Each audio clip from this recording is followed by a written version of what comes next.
மண்ணாங்கத்த மீனு வாங்கி புள்ள மீனு வாங்கி. Joya Joya biryani open. Come. Dindigul biryani ready. Ready Joya 1 2 2 3. Wow. ஓ ஏய் கரெக்ட்டா வந்திருக்கு திண்டுக்கல் கலர்ல. அடிப்பொலி. കളർ കറക്റ്റ് വന്നിട്ടുണ്ട്. ஓ நல்ல ஸ்மெல். വന്നിട്ടുണ്ട്. நல்லி எலும்பு கூட இருக்கு. அது எனக்கு.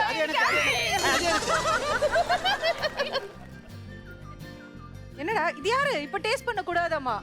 டேஸ்ட் பண்ண கூட. டேஸ்ட் பண்ணல. நான் உப்பு கரெக்ட்டா இருக்குன்னு பண்றேன். அந்த சிக்கன் எலும்பு கொன்னுடுவேன். ஓடிப்பா.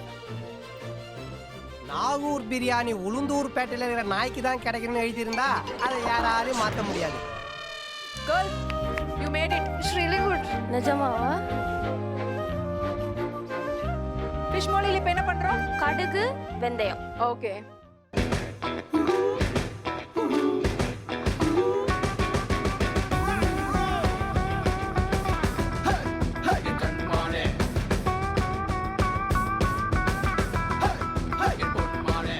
அம்மா அந்த மிக்ஸி பாத்தீங்களா?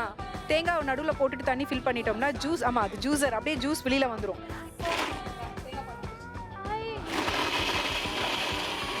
அவ்வளவுதான். சக்கரை நம்ம வடிக்க விட வேணாம். உள்ள சக்கரை இருக்கு. தேங்காய் பால் வந்துருச்சு இந்த பக்கம். So coconut milk ready. நம்ம வந்து நிறைய இன்டர்வியூஸ்ல எல்லாம் பார்ப்போம்.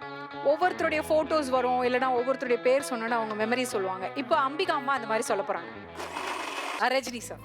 ரஜினி சார் வந்து ரொம்ப ஜாலியா இருக்கும் பேசுறதுக்கு. அதுவும் இல்லாம ஹீ லைக்ஸ் டு டாக். நல்லா பேசுறது, நிறைய பேசுறது பிடிக்கும். பேசினா கேட்டுட்டு இருப்பாரு அப்படின்னு. நான் ஒரு ரிக்ரியேஷன் பண்ணுவா ரஜினி சாரோடையும் அம்பிகா சேச்சியோட ஒரு பாட்டு. சூப்பர். டிஜே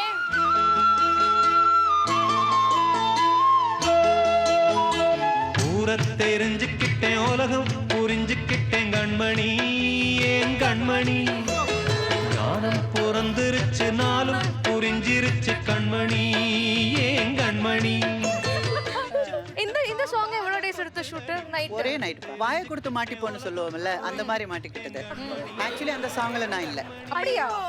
அந்த சாங்ல நான் இல்ல. நான் வந்து அவர் அசிஸ்டன்ட் டைரக்டர் ராஜா. அப்போல்லாம் வந்து எல்லா ஹீரோயின்ஸுக்கு வந்து எல்லா சாங்லயும் நான் வேணும். அந்த ஒரு இது உண்டு. அந்த ஏன்னா சாங்ல தான் நம்ம கிளாமர் எல்லாம் காட்டுறது அப்படின்ற மாதிரி சொல்லிட்டு நானும் இருந்தா நல்லா இருக்கும் சொன்னேன். ஒரு ராஜா டைரக்டர் கிட்ட சொன்னோன்னே நல்லா இருக்கும், அம்பிகா இருந்தா நல்லா இருக்கும்னு.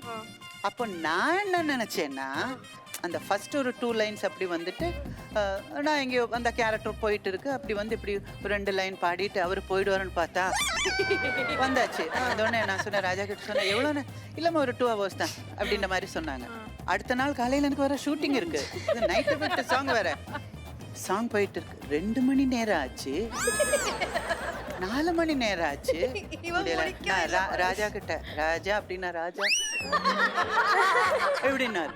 அப்ப நான் சொன்னேன் என்னங்க அதை பார்த்தா கடைசியில ஃபுல் சாங்ல நான் இருந்தேன். ஆனா விடவும் மாட்டேங்குது. அதான் விடவும் முடியாது. பட் நாங்க நினைச்சது அவர் ரஜினி சார் ஜோடிக்குள்ளி எங்க பெரிய ஹிட் ஆகுன்னு பார்த்தா இதுதான் பெரிய ஹிட். எனக்கு வந்து என்னன்னா சரி நாமளா மாட்டிக்கிட்டோமே அப்படின்னு ஃபீல் பண்ணாலும் அந்த சாங் நான் பண்ணாம இருந்திருந்தா பெரிய தப்பா போயிருந்தேன். கண்டிப்பா